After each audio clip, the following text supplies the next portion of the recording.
Science का science 1 का अपना जो lesson laws of motion first lesson उसका नेक्स्ट कंसेप्ट है। प्रीवियस कंसेप्ट में हम लोगों ने देखा कि इक्वेशन ऑफ मोशंस देखा, फर्स्ट सेकंड थर्ड, ओके, वो कैसा डिराइव किया वो देखा। अभी इस लेक्चर में हम लोग देखने वाले हैं नेक्स्ट जो टॉपिक है वो है यूनिफॉर्म सर्कुलर मोशन। ओके, इससे पहले प्रीवियस में हम लोगों ने बहुत सारे डेफिनेशंस देखे, uniform motion, uniform accelerated motion, okay, ये सब नॉन यूनिफॉर्म मोशन, ये सब डेफिनेशन देखे। अभी यूनिफॉर्म सर्कुलर मोशन है, ठीक। यूनिफॉर्म सर्कुलर मोशन है object is moving in a circular orbit. Object कैसा घूम रहा है? सर्कुलर ऑर्बिट में, और वो सिर्फ सर्कुलर ऑर्बिट में नहीं घूम रहा है, uniform circular motion. Uniform circular motion means वो ऑब्जेक्ट सर्टेन टाइम में covers certain distance, same time में certain fix distance cover. Okay, अभी यहां पे हम लोग देखते हैं कि सपोज ये अपना सन है,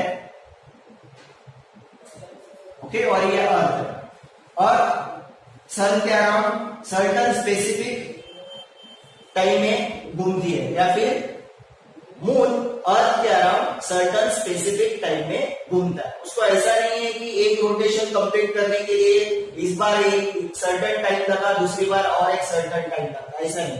वो टाइम इंटरवल फिक्स है, तो उसको बोलते हैं यूनिफॉर्म सर्कुलर मोशन। क्या बोलते हैं उसको? यूनिफॉर्म सर्कुलर मोशन, जिसमें ऑब्जेक्ट मूव होता है in a circular orbit in a fix interval of time. Okay, definition देखो पेज नंबर 10 के ऊपर ये डेफिनेशन दिया है यूनिफॉर्म सर्कुलर मोशन का। डेफिनेशन है when the object moves with the constant speed. Object कैसे स्पीड से घूम रहा है? Constant speed. स्पीड कैसा है? स्पीड है constant. When the object moves with the constant speed along a circular path, कैसे घूम रहा है? along a circular path, then the motion is called as uniform circular motion. Okay, example है motion of stone in a sling or at any point on a bicycle wheel when they are uniform motion. Okay, अगर हम लोग consider करते हैं कि एक spring है, उसको स्टोन टाई किया और आप उसको घुमा रहे, तो वो मोशन, वो भी हो गया यूनिफॉर्म सर्कुलर मोशन। और अगर हम लोग को एग्जांपल देना है तो सैटेलाइट का एग्जांपल ले सकते हैं, आर्टिफिशियल सैटेलाइट जो अर्थ के अराउंड मूव होते हैं। नेक्स्ट है फैन ब्लेड, जिसका रोटेशन एक सर्टेन टाइम में सर्टेन फिक्स होता है। नेक्स्ट है rotation of earth around the sun. Next है rotation of moon around the earth, and electron revolves around the nucleus in the orbit. ये सब एग्जांपल्स है यूनिफॉर्म सर्कुलर मोशन के। क्या क्या एग्जांपल्स है? सैटेलाइट का रोटेशन, रिवॉल्यूशन ऑफ सैटेलाइट या फिर rotation of satellite around the earth, fan blade, rotation of earth around the sun, rotation of moon around the earth, and the electron revolves around the nucleus in orbit. ये सब uniform circular motion का examples है। Next जो topic है अपना वो है determining the direction of velocity in uniform circular motion. Suppose अपना ये ऑब्जेक्ट है जो इस सन के अराउंड या फिर इस पॉइंट के अराउंड, इस सेंटर के अराउंड घूम रहा है इन सर्कुलर मोशन में। अभी उसका डायरेक्शन क्या होता है?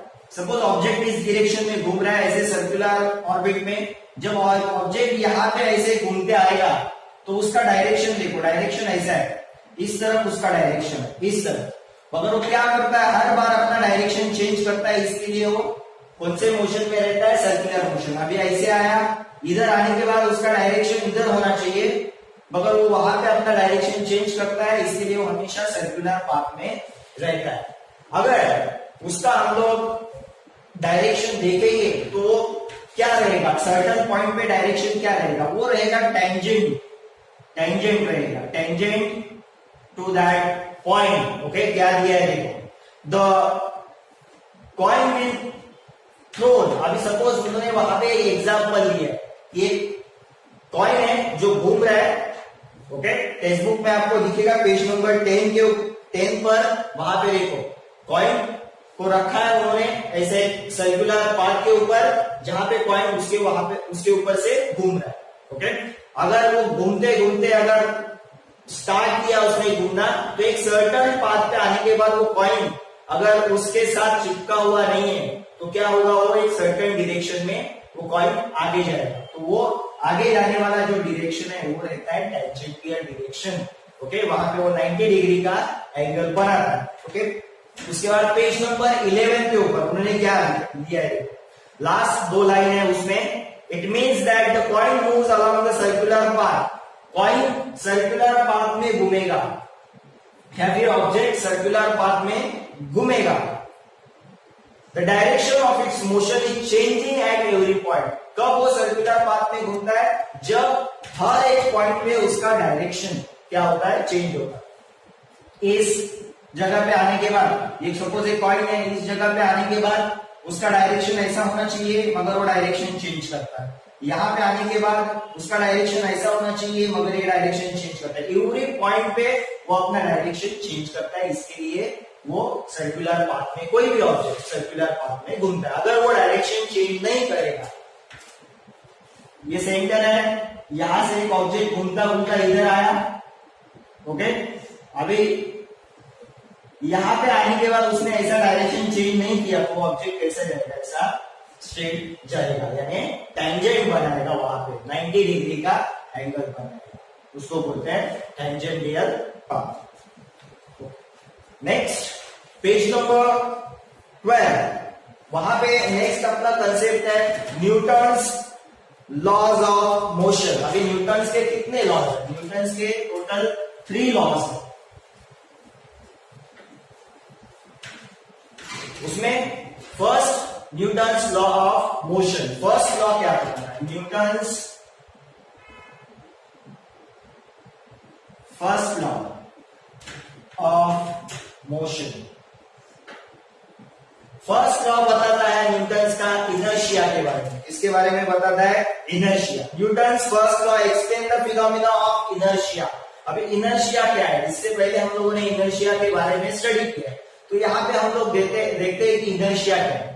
हम लोग एग्जांपल लेते हैं फैन का। जब फैन एक सर्टन मोशन में होता है, यानी उसके अंदर एक सर्टन मोशन है, और जब हम लोग स्विच ऑफ करते हैं तो फैन बंद होना चाहिए, मगर वो बंद नहीं रहता, उसका जो स्टेट है, स्टेट ऑफ मोशन, वो कंटिन्यू करता है और वो घूमता ही रहता है सर्टन टाइम के लिए, उसको बोलते हैं इनर्शिया।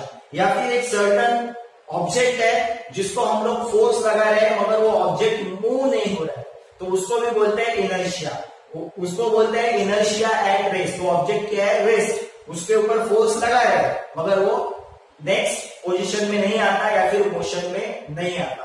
फैन का एग्जाम्पल है, उसमें है इनर्शिया ऑफ मोशन। उसको हम लोग एक सर्टन, बिकॉज ऑफ इलेक्ट्रिसिटी वो घूम रहा है सर्टन फोर्स में, और हम लोग स्विच ऑफ कर रहे हैं यानी सर्टन फोर्स लगा रहे हैं, मगर वो फैन रोटेशन करना बंद नहीं करता, वो रोटेट होता ही रहता है, उसको बोलते हैं इनर्शिया ऑफ मोशन। ओके, तो फर्स्ट जो न्यूटन्स का लॉ है वो इनर्शिया के ऊपर है। तो क्या लॉ दिया है उन्होंने, देखो जो डार्क लाइन में उन्होंने पेज नंबर 12 के ऊपर लॉ दिया है, object continues to remains at rest. अगर एक ऑब्जेक्ट है जो rest position, if it is in the rest position, it continues to remains at rest. अगर वो रेस्ट पोजिशन पे है और वो रेस्ट ही रह रहा है, या फिर इन स्टेट ऑफ यूनिफॉर्म मोशन, अगर वो सर्टन मोशन में है तो उसी मोशन में रहता है along a straight line unless an external unbalanced force act on it। और ये कब तक रहता है, कोई भी ऑब्जेक्ट रेस्ट में, रेस्ट पोजीशन में कब तक रहता है, या फिर यूनिफॉर्म मोशन में, यूनिफॉर्म मोशन में कब तक रहता है, जब तक उसके ऊपर कोई अनबैलेंस फोर्स एक्ट नहीं होता।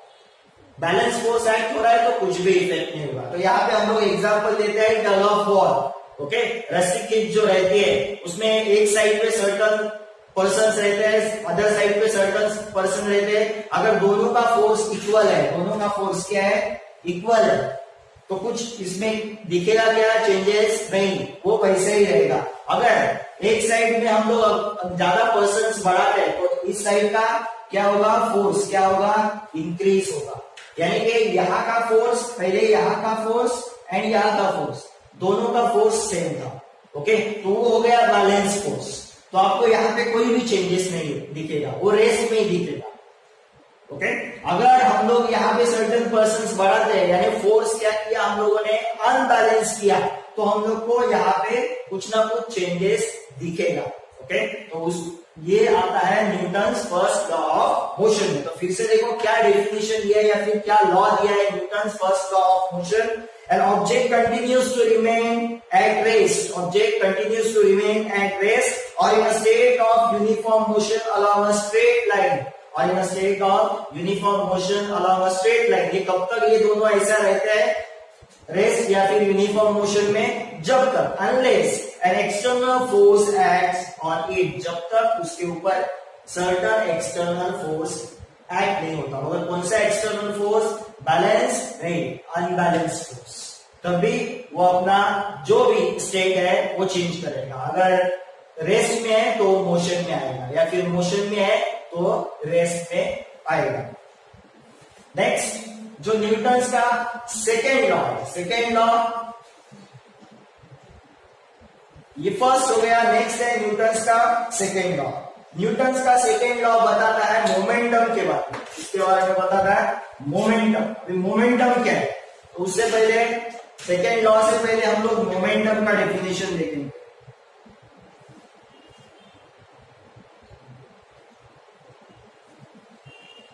पी, कैपिटल पी अल्फाबेट से उसको डिनोट किया जाए। ओके, द मोमेंटम क्या है, momentum is a product of mass and velocity. अगर आप मोमेंटम का फॉर्मूला देखोगे, P is equal to mass and velocity, mass into velocity, product of mass and velocity। किसका mass and velocity, ऑब्जेक्ट का। Okay, तो किसी भी ऑब्जेक्ट में जो मोमेंटम आता है वो किसके ऊपर डिपेंड रहता है, उस ऑब्जेक्ट के मास के ऊपर एंड उसके वेलोसिटी के ऊपर। तो देखो पेज नंबर 13 के ऊपर उन्होंने दिया है the effect of one object striking on the other object. अगर एक ऑब्जेक्ट दूसरे ऑब्जेक्ट के ऊपर टकरा रहा है, the effect of one object striking another object depends on both mass of the former object and the velocity। अगर एक ऑब्जेक्ट, सपोज मेरे पास A नाम का ऑब्जेक्ट है जो किसके ऊपर टकरा रहा है, B नाम के ऑब्जेक्ट के ऊपर। ओके, तो इसका जो फोर्स रहेगा जो भी, वो किसके ऊपर डिपेंड रहेगा, उसके मास एंड वेलोसिटी के ऊपर। जो भी मोमेंटम आएगा उसके अंदर, इस सेकेंड ऑब्जेक्ट के अंदर, वो फर्स्ट ऑब्जेक्ट के मास एंड वेलोसिटी के ऊपर डिपेंड रहेगा। Okay, this means that the effect of force depends on the property. ये जो फोर्स अप्लाई कर रहा है इस ऑब्जेक्ट के ऊपर, वो डिपेंड रहेगा इस ऑब्जेक्ट के मास एंड वेलोसिटी के ऊपर। ओके, एंड ये जो प्रॉपर्टी रहता है उसको बोलते हैं मोमेंटम। तो मोमेंटम का उन्होंने डेफिनेशन दिया है, product of mass and velocity of the object. उसके नीचे उन्होंने Newton second law of motion दिया है। तो क्या है Newton second law of motion, the rate of change of momentum. जो rate of change of momentum is proportional to the applied force and change of momentum occurs in the direction of the force. Rate of change of momentum, momentum में जो भी change आएगा वो किससे proportional रहेगा, जो भी फोर्स हम लोग अप्लाई करते हैं, जो भी फोर्स हम लोग अप्लाई करते हैं, and in the direction of the applied force. वो फोर्स कौन से डायरेक्शन में अप्लाई हो रहा है उसके ऊपर भी वो डिपेंड रहता है मोमेंटम। ओके, अभी वहां पे उन्होंने एक डेरिवेशन किया है इस Newton second law of motion का। उन्होंने एक डेरिवेशन किया है कि कैसे वो rate of change of momentum हम लोग कैलकुलेट कर सकते हैं। ओके, तो second Newton second law of motion किससे रिलेट करता है, मोमेंटम के ऊपर। ओके, फिर से देखो क्या है, rate of change of momentum. Momentum के अंदर जो भी चेंज आता है, जो भी उसका rate of change of momentum रहता है, is proportional to the applied force, is proportional to the applied force and change in the momentum occurs. And momentum क्या होता है, जिस डायरेक्शन में फोर्स अप्लाई करते हैं उसी डायरेक्शन में वो मोमेंटम आता है। ओके, तो यहाँ पे उन्होंने एक सर्टेन फॉर्मूला डिराइव किया है, वो फॉर्मूला है फोर्स का डिराइव किया है। वो फॉर्मूला डिराइव किया है m इंटू ए। अभी इस फॉर्मूला को हम लोग डिराइव करते हैं, कैसे आया है फॉर्मूला ये हम लोग देखते हैं। क्या फोर्स का फॉर्मूला है, mass into acceleration, mass into acceleration. Okay, तो क्या कंसीडर किया है उन्होंने, ऑब्जेक्ट है जिसका मास है m, एक ऑब्जेक्ट है जिसका मास क्या है m, उसका इनिशियल वेलोसिटी है v। ये एक ऑब्जेक्ट है हम लोग के पास, मास क्या है उसका m, इनिशियल वेलोसिटी क्या है उसका u। अगर इस ऑब्जेक्ट के ऊपर हम लोग कौन सा फोर्स अप्लाई करते हैं, अगर F फोर्स अप्लाई करते हैं, F फोर्स अप्लाई करते हैं इन the direction of its velocity, जिस स्पीड से या फिर जिस डायरेक्शन वेलोसिटी में वहां उस डायरेक्शन में ही फोर्स हम लोग अप्लाई करते हैं फॉर टाइम t। टाइम क्या है, for a time t, okay, then its velocity becomes v, तो उसका वेलोसिटी क्या होता है v। ओके, फिर से देखते हैं, हम लोग के पास एक ऑब्जेक्ट है, ओके, जिसका मास m है, उसका इनिशियल वेलोसिटी u है, उसके ऊपर हम लोग फोर्स अप्लाई कर रहे हैं। ऐसे फोर्स अप्लाई कर रहे हैं अपोजिट डायरेक्शन में, वेलोसिटी के अपोजिट डायरेक्शन में क्या नहीं, इन द डायरेक्शन ऑफ वेलोसिटी अगर फोर्स अप्लाई कर रहे हैं फॉर अ टाइम t, तो उसके अंदर एक नया वेलोसिटी आता है, वो है velocity v। Okay, it achieves the final velocity, वो है v। Next, the initial momentum of the object. Momentum का फॉर्मूला देखा था हम लोगों ने, क्या फॉर्मूला देखा था मोमेंटम का, P is equal to m into v। तो इसका इनिशियल मोमेंटम क्या रहेगा, इनिशियल मोमेंटम है उसका इनिशियल वेलोसिटी लेके, इनिशियल मोमेंटम क्या रहेगा m into u, and the final momentum after time t वो क्या रहेगा, final momentum after time t वो क्या रहेगा, P is equal to m into v। ये इनिशियल मोमेंटम, क्योंकि इनिशियल वेलोसिटी, ये फाइनल मोमेंटम, ये है अपना initial and this is final momentum after time t when we applied the force on that object। Next, rate of change of momentum हम लोग कैसे calculate करेंगे, rate of change of momentum कैसे आएगा, rate of change of momentum, rate of change of momentum,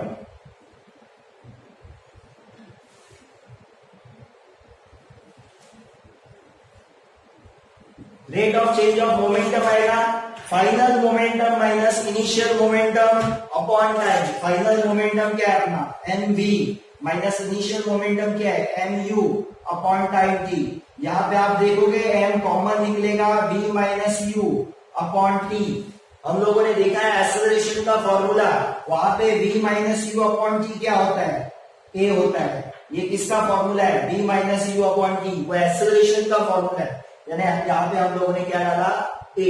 okay, तो rate of change of momentum क्या है हम लोग का, m into a, mass into acceleration. अभी ये जो rate of change of momentum किसके ऊपर डिपेंड रहता है, वो डिपेंड रहता है जो भी हम लोग वो फोर्स अप्लाई करते हैं उसके ऊपर डिपेंड रहता है। Okay, according to Newton second law of motion, Newton का सेकेंड लॉ ऑफ मोशन क्या बोलता है, rate of change of momentum depends on या फिर directly proportional to the applied force. ऐसा वो बताता है, क्या बताता है, F rate of change of momentum हम लोग का m क्या आया, is directly proportional to, rate of change of momentum is directly proportional to applied force. अगर हम लोग यहाँ पे प्रोपोर्शनलिटी का साइन निकाल देते हैं तो आएगा इक्वल टू के एम ए। के is a constant, proportionality constant या फिर constant of proportionality, and the value of के इज 1। तो हम लोग का फॉर्मूला ये डिराइव है, F is equal to m into A. ये किसका फॉर्मूला है, फोर्स का फॉर्मूला है मास इंटू एक्सेलरेशन। वो हम लोगों ने डिराइव किया है मोमेंटम से या फिर by using second law of motion, Newton's second law of motion. तो यहाँ पे ये डेरिवेशन खत्म होता है।